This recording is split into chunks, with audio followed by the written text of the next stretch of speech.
welcome to Spill the Petals. I'm Jackie Lacey with my co-host Renata Segecco.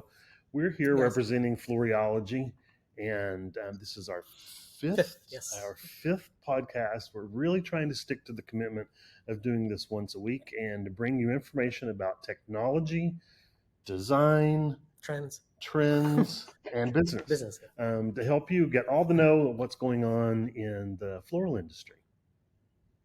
Well, so this week we're going to be focusing on business trends. And did we not introduce Gina? Gina Thresher? Did not introduce Gina Thresher because I thought you would do that when you're ready to move over to her. Yeah. Hey, Gina, how you doing? I'm over here. I'm good. How are you? Good. So it's been a few weeks since we got together with Gina, and she was actually our first co-host / guest. So welcome back to the show. So I'll just continue with what I was going to report about the National Retail Federation. They came out with this report a few days ago, and at first it's positive, right? Because they're saying that the holiday sales will grow 6 to 8% over 2021, between 942.6 billion to 960.4 billion. So last year's holiday sales grew at a better rate of 13.5 over 2020. But they also are reporting that there's going to be a headwind in the sense that inflation may damper, the holiday sales. And right now, they report that inflation will be at 8.6%. So the reason why we're calling this podcast Coal or Cash is because we'd like to get, your opinions on what to believe and, how you feel the holiday sales will be for florists.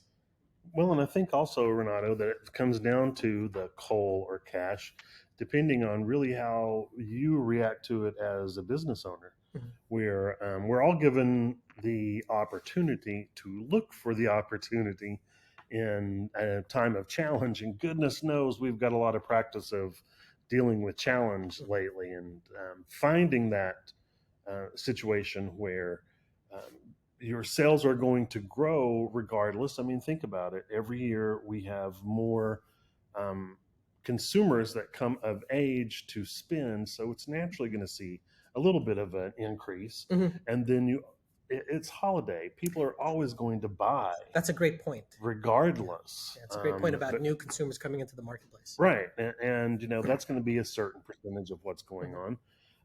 And inflation, yes, is going to cause us to get thoughtful about what we're doing with the holidays and how we're going to be on that cash side rather than those lumps of coals in our stocking for the holiday. How about you, Gina? How do you feel about this? I feel the same way. I think as long as we're coming up with creative ways to, one, market, offer different ideas of services. For one thing, like right now, I'm really trying to sell out like wreath making classes, maybe have a Black Friday sale for wreaths, or, you don't even have to put stuff on sale necessarily, just make it very exclusive. Just keep to that real core of like how you do your sales. It's going to make a huge difference, I think, this year. I don't know. I feel like the media is really, really trying to give us a big scare. In my business personally, I don't see any lessening of the spending. I'm actually getting a lot more sympathy work than I have previously. So, if you keep on your marketing efforts in an area that you want to expand in, you're going to be okay. I think you're going to be just fine. Could you let us know a little bit more about that wreath making class? Because that's really interesting. You're really engaging customers this way and having a nice personal teacher-student relationship with customers. Well, it also feeds into the trend for this season of homemade gifts, because people are challenged economically, and they're reporting that a lot of people will be making their holiday gifts rather than purchasing them because of inflation. So it ties right into that trend as well. Sure. And we can really play off of that too, because we have the knowledge If people are going to be doing DIY, maybe you start offering a little bit more classes public facing, like, a holiday centerpiece course or like a class that you can put online. Like stuff like that is really a good way to pad your income coming in. For my classes, I'm studio based right now. So what I do is I kind of approach local wineries, bars, anywhere that has a clientele that's going to want to get together with their friends. Mhm. Well, And then we the kind of drinking part helps. hash out what? Sorry. The drinking part helps too. A winery or a Yeah, bar. it We does. saw your trends there. Yeah, no, it's really good because I mean those kind of people, their customers want to get together and they want to do um, you know, things together, and it's kind of been lacking. We have that longing to get together and do things together. So if you can really play up that of it's come make your holiday DIY gift for your neighbor or your friend, you can get together with a group of gals and do it. I offer this to groups of like 8 to 10. Usually I'll come to their home. That way you don't have to worry so much about the serving of the alcohol because I'm in a state where I'd have to have a license for that. So I that see. really helps if you go to somebody's home and you offer to teach in home, kind of just like a Mhm. private class. It's really fun. And I have a lot of really good customers that kind of repeat every year. So, yeah. And what's the demographic of the people that participate in this activity usually? I mean, I don't want to make assumptions. I'm going to assume that people are young, but do you have a good diverse Yeah, mix of I, people in I there? have quite yeah, it is. It's very diverse mix of people. Like the ladies that are usually into gardening are a big clientele. Let's see. And then they have friends, and then there's kind of the younger group that wants to learn skills and things like that.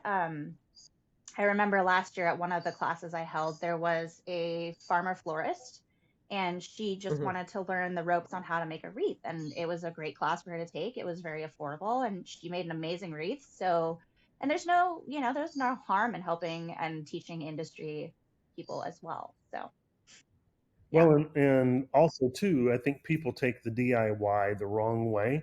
In the beginning of Right. DIY, everyone felt threatened.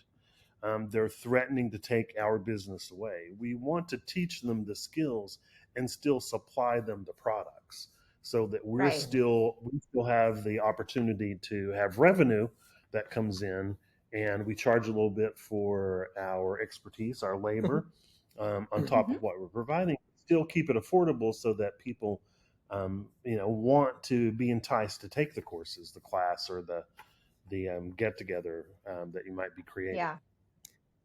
And I think that's Speaking of an supply, important thing to remember too. Yeah, sorry, Renato. I think that's oh, no, important to remember too because they're going to come yeah. back. I mean, they'll be repeat customers for you. Absolutely. And you want to have that opportunity of being with them because you're going to bring additional things. This is what we're going to use Hmm. for the wreath, but look at what else I have available. When I did classes like that in my Right. retail space, I always sold more of the additional things than I did of what came for just the wreath that I was going to teach them how to do. Because everyone wants theirs to be a little different, everyone wants theirs to be special. We'll provide the Hmm. other items for sale so that they can personalize those. Yeah, sorry. Yeah. You mentioned supply, and last during the last podcast, we had Russell Townsend of DK Wholesale here, and he provided a lot of great, insightful information. And we had a really frank talk of whether he felt there would be any supply issues like that has plagued our industry, for the past few holidays. Is that something that you could lend insight into? Do you feel that there's going to be any issues this holiday season? I feel like it's getting better. It's very slowly getting better. We're starting to see like a lot more glassware come back. Slowly but surely, it's getting there. I don't, on the fresh side of it, I don't feel like we're having too much of a squeeze. I think that we're still doing better. It's improving.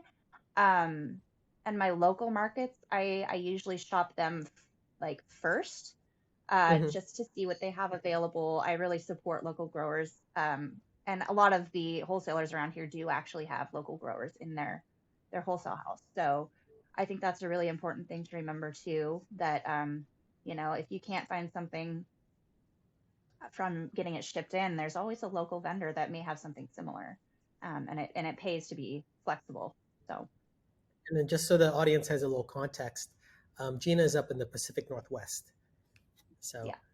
in case you didn't know that. Yeah. That's why she's wearing a very comfortable, Yeah. fashionable scarf to keep herself warm. Yep. And we're still in short sleeves here in Florida. Yeah, it's getting chilly. We're hitting the high 30s right now. So, and my studio's freezing. Getting back to the trends and the report that we received on the outlook for the holidays, 8 or 9% increase, they're saying, and yet was it about an 8% challenge? 8.6% inflation. So that's kind of like we're just going to have another holiday like we did last year. Yeah, kind of flat. Isn't that kind of like flat? And we're kind of seeing that with those that do have the money to spend are still spending it.